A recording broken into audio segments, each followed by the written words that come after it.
ആദരവോടെ ക്ഷണിക്കുന്നു.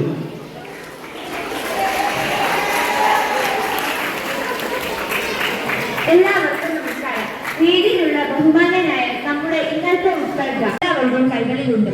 വിവരങ്ങൾ വിരത്തുള്ളി ലഭിക്കുമെങ്കിലും ഒരു പുസ്തകം കയ്യിലെടുത്തും അതിന്റെ താങ്ക് യു സോ മച്ച്. അപ്പോൾ പാട്ട് കേട്ടാലോ? ഓക്കെ.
മതമൗലികവാദത്തിനും എതിരെ പ്രതികരിക്കുകയും മദ്യം, മയക്കുമരുന്ന്, സ്ത്രീകൾ ചിന്തിക്കുകയും പ്രവർത്തിക്കുകയും ചെയ്യും.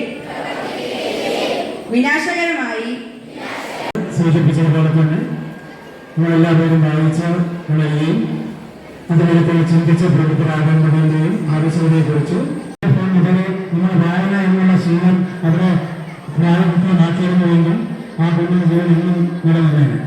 അപ്പോൾ എല്ലാവരും വായന എന്നുള്ള അതിന് ആ മാസങ്ങളിലെ ശമ്പളം പോലും ജില്ലാ പഞ്ചായത്തിൽ നിന്ന് കൊടുക്കുന്നില്ല.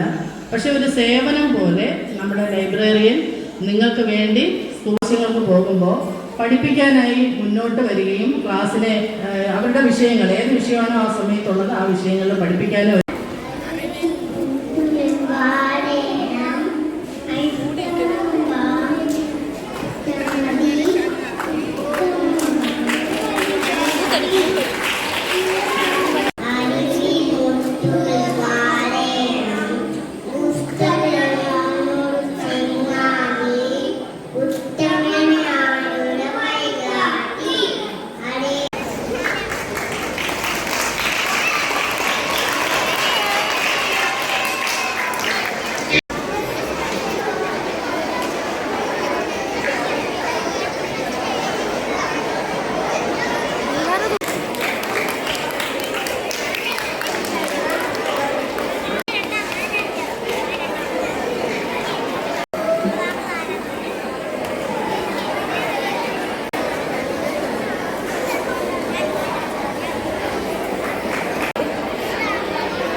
ഇഷ്ടപ്പെടുന്ന ചില നോവലുകളും ഞാൻ വായിക്കും.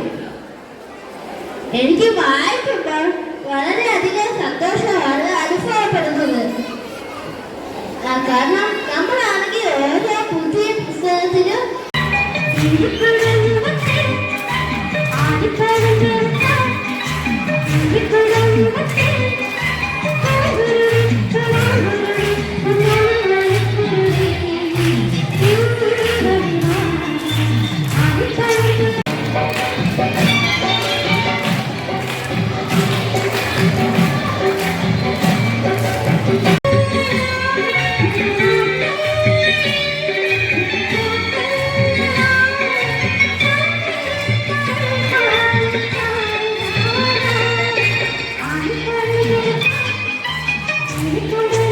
അനുഭവപ്പെടുന്ന രീതിയിലുള്ള ബെന്യാമിന്റെ ലളിതവും ഒഴുക്കുള്ളതുമായ രചനാശൈലി ഏറെ ശ്രദ്ധേയമാണ്.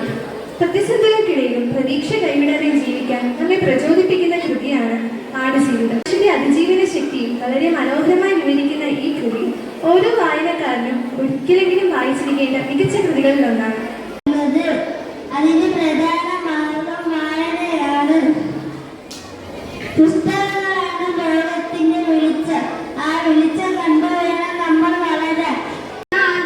നേർവഴി കാട്ടും ചങ്ങാതി നിത്യവും വായന തുടർന്നാൽ വാനം മുട്ടെ വളർന്നീടാം, വാനം മുട്ടെ വളർന്നീടാം. ഇത് നമ്മുടെ കുട്ടികൾ തന്നെയാണോ? അപ്പോഴാണ് പിന്നീടാണ് മനസ്സിലായത് അവർ വായിക്കുന്നത് ഫുട്ബോളാണ്. അപ്പൊ നമുക്ക് എല്ലാവർക്കും ഓരോ ടേസ്റ്റ് കാണും അല്ലേ? ആ ടേസ്റ്റ് എന്താണോ അതിനനുസരിച്ചുള്ള പുസ്തകങ്ങൾ വായിക്കുക. നമുക്ക് സ്പോർട്സ് ആണ് ഇഷ്ടമെങ്കിൽ അത് വായിക്കുക, നമുക്ക് പ്രകൃതിയാണ് ഇഷ്ടമെങ്കിൽ അത് വായിക്കുക. എന്താണോ ഇഷ്ടം അത് നന്നായിട്ട് വായിക്കുക. മൊബൈൽ ഫോൺ മാറ്റി വെച്ചിട്ട് വായനയിലേക്ക് തിരിയുക. പത്രവായനയൊക്കെ നമുക്ക് വളരെയധികം കഥകൾ നൽകും അറിവുകൾ, ജീവിതത്തിൻ ചിന്തകൾ പകർന്നിടുന്ന പുസ്തകങ്ങൾ തേടി നമ്മൾ പോകണം. കഥകൾ നൽകും അറിവുകൾ, ജീവിതത്തിൻ ചിന്തകൾ പകർന്നിടുന്ന പുസ്തകങ്ങൾ തേടി നമ്മൾ പോകണം. 6ാം ക്ലാസ്സിലെ അനശ്വർ ദേവ് അദ്ദേഹത്തിന്റെ ആ കുട്ടിയുടെ വായന അനുഭവങ്ങളെല്ലാം പങ്കുവച്ചു. ഇത് നിങ്ങൾക്കൊരു മോട്ടിവേഷനാണ്. കാരണം ഇപ്പൊ നേരത്തെ ലിസി ടീച്ചർ പറഞ്ഞതുപോലെ അപ്പൊ നമ്മുടെ ഇനി അങ്ങോട്ട് പലതരത്തിലുള്ള മത്സര പരീക്ഷകളുടെ കാലമാണ്. അപ്പൊ നമുക്ക് വിജയിക്കണമെങ്കിൽ വായന അത്യാവശ്യമായ ഒരു ഘടകമാണ്. വായിക്കണം, നമ്മൾ വായിക്കണം, വായിച്ചു നമ്മൾ വളർന്നിടണം. മുഖ്യ അതിഥി വിദ്യ ചേച്ചിക്കാണ്. ഇന്നീ വായനാ ദിനത്തിൽ ഇവിടെ വന്ന് നമുക്ക് പാട്ടുകൾ പാടിത്തന്ന വിദ്യ ചേച്ചിക്ക് എന്റെ പേരിലും സ്കൂളിന്റെ പേരിലും നന്ദി രേഖപ്പെടുത്തുന്നു. കണ്ടക്ട് ചെയ്ത വിദ്യാരംഗ കൺവീനർ സുൽജ ടീച്ചറിനെയും അതുപോലെ സ്കൂൾ ലൈബ്രറിയൻ ടെൻഷി ടീച്ചറെയും രാകേഷ് സാറിനെയും എന്റെ പേരിലും ഈ സ്കൂളിന്റെ പേരിലും നന്ദി രേഖപ്പെടുത്തുന്നു.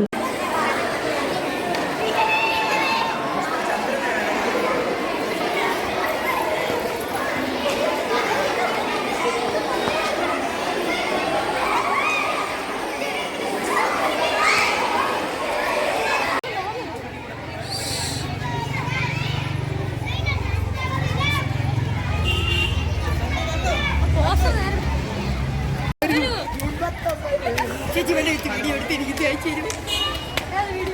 ഈ കളിക്കുന്ന വീഡിയോ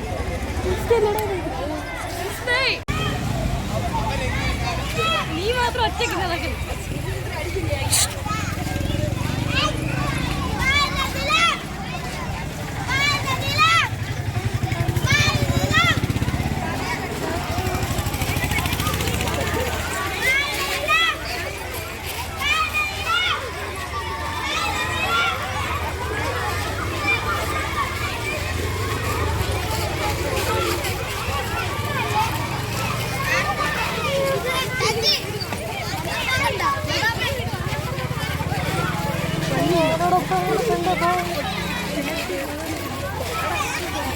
എവിടെ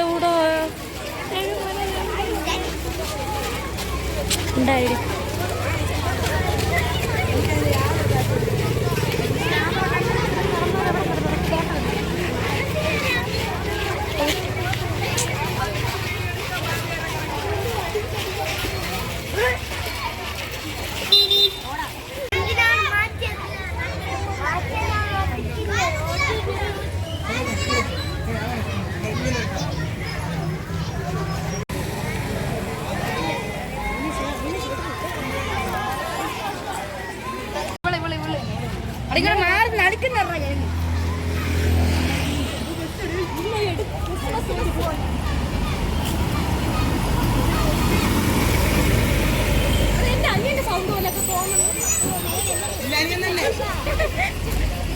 വാനതി